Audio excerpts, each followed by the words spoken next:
وظائف کے لیے وظائف الصالحین آفیشیل کو سبسکرائب کریں۔ وظائف الصالحین آفیشیل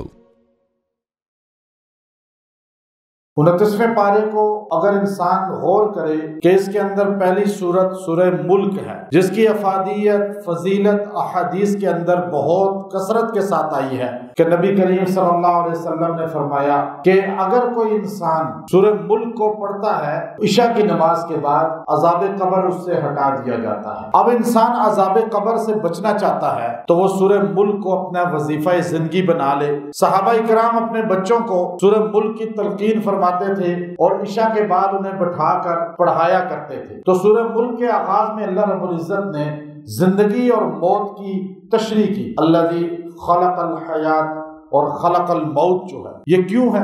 موت کو میں نے کیوں پیدا کیا جو حیات کے ساتھ جڑی ہوئی ہے؟ خلق الموت والحیات لیبلوکم ایکم احسن عملا، کہ تمہارا پتہ چلے کہ تم میں بہترین عمل کرنے والا کون ہے۔ میں نے موت و حیات کو اس لیے پیدا کیا کہ تمہاری زندگی کا ادراک ہو کہ تم کتنے اچھے عمل کرتے ہو، کتنے میری اطاعت کرتے ہو۔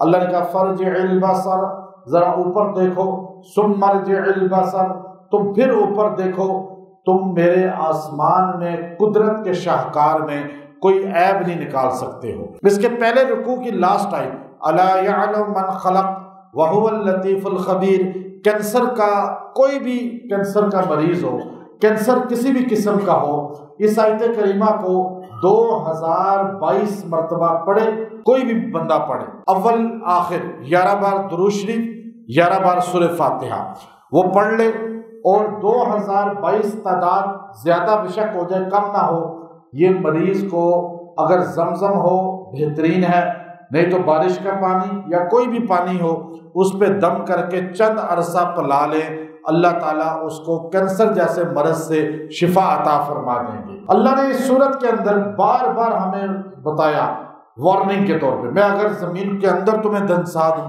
اگر میں آسمان کو تمہارے اوپر گرا دوں، اور اگر میں تم سے یہ نعمتیں ساری چھین لوں، یہاں تک کہ آخر میں فرمایا قل ارأیتم ان اصبح ماؤکم غورا فمن یأتیکم بماء معین، اگر میں زمین کے اندر پانی نیچے کھینچ لوں تو کیا تم میں سے کوئی ہے جو پانی لا سکے؟ بور تمہارے فیل، کنویں تمہارے فیل۔ اللہ فرماتے ہیں میں پانی کو کھینچ لوں گا جب ناراضگی کا اظہار کروں گا۔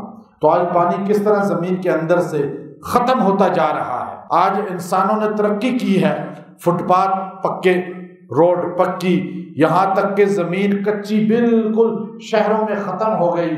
بارش کا پانی بہہ کر گٹروں میں نالا لئی میں چلا جاتا ہے، پہلے وہ زمین کے اندر دھنس جاتا تھا، مٹی میں جذب ہو جاتا تھا، پھر وہ کنواں اور بورنگ کے پانی کا ذریعہ بنتا تھا۔ ہم نے ترقی کر لی لیکن خود اپنے آپ کو کس طرح پریشانیوں میں ڈال دیا کہ سائنسدان کہہ رہے ہیں، تجزیہ دان کہہ رہے ہیں کہ 2050 میں زمین سے پانی ختم ہو جائے گا۔ کس کی غلطی کی وجہ سے؟ انسان ہی کی کوتاہی کی وجہ سے۔